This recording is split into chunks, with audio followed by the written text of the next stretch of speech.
Hey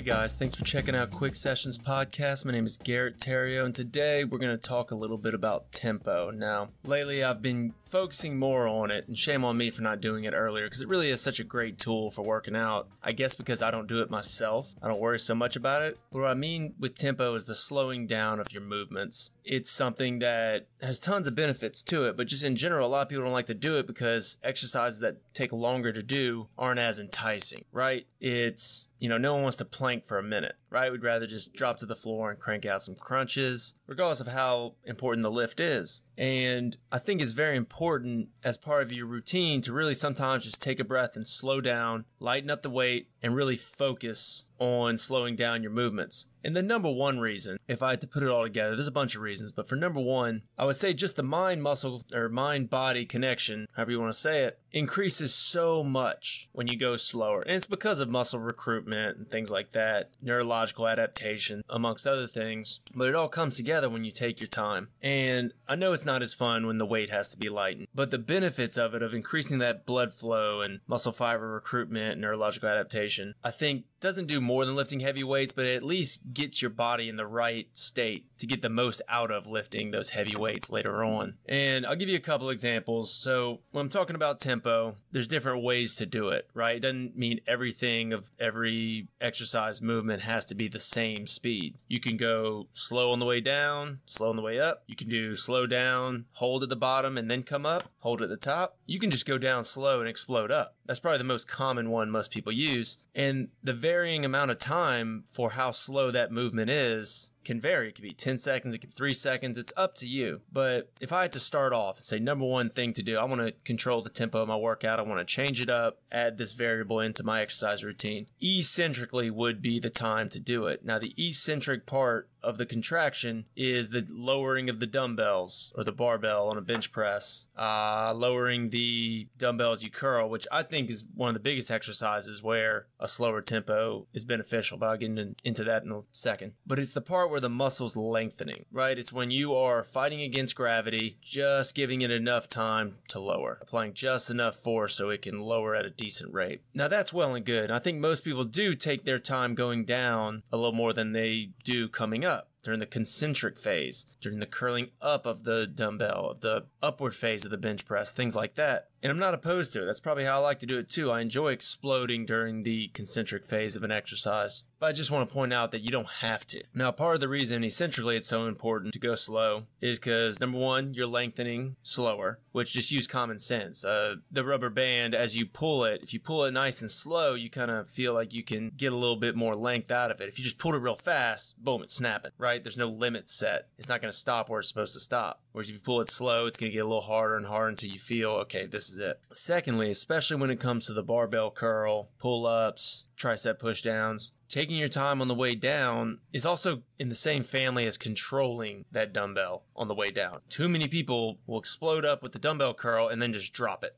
Same thing with pull-ups, hanging knee raises, tricep push-downs. Those are the big ones because when you just let it go, on hanging knee raises, it'll bug your lower back. That's kind of by itself. But let's say curls. Let's use bicep curls as an example. When you just let it drop, you get no lengthening phase, and that's your growth phase. So that's the biggest thing. You're missing out on half the rep and the part of the rep that's really going to help grow, right? Eccentric, you're going to grow. Concentric, you're going to get strong. Not set in stone, but it's not a bad rule of thumb to have in the back of your head when you're doing any kind of exercise. And secondly, it increases your chance of injury, and no one wants to get injured working out. Plenty of other things we do in life to where we can get injured. Let's not do it in the weight room. We're trying to get stronger, better endurance, things like that. Try to increase our capacity for being able to do things without getting injured. So what happens when you slow it up? I talked about it a little bit in the beginning, but on top of the mind-muscle connection, the fiber recruitment, you become very aware of the movement pattern that you're doing. If you're going real slow in squats, let's say you're going down. I just trained two guys and we worked on this a bunch. 3 seconds on the way down, hold for a few seconds at the bottom, nice and easy on the way up, repeat. When you're doing this, number one, you're going to get a little bit lower on your squat. just by accident. Number two, you're going to get very in tune with which muscles are stretching, contracting, holding, all that stuff. Feel your hips open up a little bit. You can feel a little burn in your quads from that isometric hold at the bottom. You just become very familiar with the movement, the plane of movement, the pattern of movement that you're doing. For example, let's use something besides squats, say pull-ups. What I love to do before a back workout is I like to do what's called static pull-ups. We go on up, hold it for 3 to 5 seconds, slowly lower yourself down. And what that does is it, first of all, causes your lats to really engage, and you'll feel them right away. And that's going to help you throughout your back workout, focusing on your lats instead of your shoulders or arms. Nothing drives me more nuts than when someone's doing seated row and they say their arms are getting tired. Why? It's not an arm workout. Yeah, you're using your arms. I get it. It's a back workout. And if you're not focusing on your back, you're missing out on so much of the benefit of that exercise, which is the point of us doing that exercise, right? Same thing with taking your time when you're doing curls. If you're curling up and you're not squeezing at the top and then slowly lowering, you're missing out on a ton of the fiber expanding gains that we like so much, especially when we do curls. Because let's be honest, while the curl is great for holding stuff and moving it and grip strength, we like our arms to look good. And bicep workouts go a long way into achieving that. So if someone's just exploding up, odds are they're not holding up top. They're not finishing the rep up top that they're trying to, and they're missing half the phase. So they're missing more than just the bottom phase. They're missing the full lockout. They're not even doing a full rep. And it drives me nuts. It drives me nuts with myself when I try to go too heavy and I get too into it. Yeah, cheat curls are a thing and they're fun and Arnold likes them. But for people like you and I, that's not a good way to go about building a better bicep. It has its place. It won't often be our place, but it does have a place. But for the sake of this podcast, it's pretty inconsequential. Another thing that is great about slowing down the tempo, regardless of how you do it, is you're putting your muscles under more tension for a longer period of time. So for your muscles to adapt, time under tension is probably the number one thing that triggers their adaptation. So if you're going slower, it makes sense, right? If a set takes a minute instead of 20 seconds, your muscles feel that weight and they have to adapt. They have a longer window to experience that weight. And this, of course, leads to muscle recruitment and all that, but it also leads to the fibers themselves that are already there adapting to this heavier weight. There's an old powerlifting trick where before they max out, they go for a big lift, they put more weight on the bar and they pick it up and they just hold it. Or they go through a quarter of the way down real slow and pop it up. That's all about muscle recruitment. And it's not exactly slowing down the tempo, although a powerlifter's reps are inherently slow anyway, but it's a way of creating some time under tension, of greater tension than you're about to do, so that your muscles can recruit and adapt accordingly. And the last thing for the tempo that I like so much is it's just a variety, right? There's a place for it. It doesn't have to be your whole workout. It doesn't have to be every day, on every lift, every body part. It is just something good to add in there to give you some variation, to remind your body and remind yourself how this exercise should feel. It can tighten up your form big time if you focus on it, and it can really wear you out if you're not used to it. It really affects your muscular endurance. Even some of the most in shape people you'll see, if they slow it down and really fight against the weight, just slightly lower it, nice and easy. I mean, it's time, right? Running for 10 seconds is much easier than running for a minute at the same speed. Same deal with lifting. You're still putting forth all that muscular effort. It's just stretched out over a period of time. And now, like I said, it's a variety. You don't always train with it, because if you're always doing slow tempo, here's the negative side of doing tempo. You're gonna sacrifice strength, because the amount that you can correctly and efficiently use slower tempo is the max weight's gonna be much, much lower than what you would normally use for a regular tempoed set, which means the muscles that are stimulated by that heavy weight aren't gonna be stimulated as much. They're gonna get work, but they're not gonna kick in and say, holy,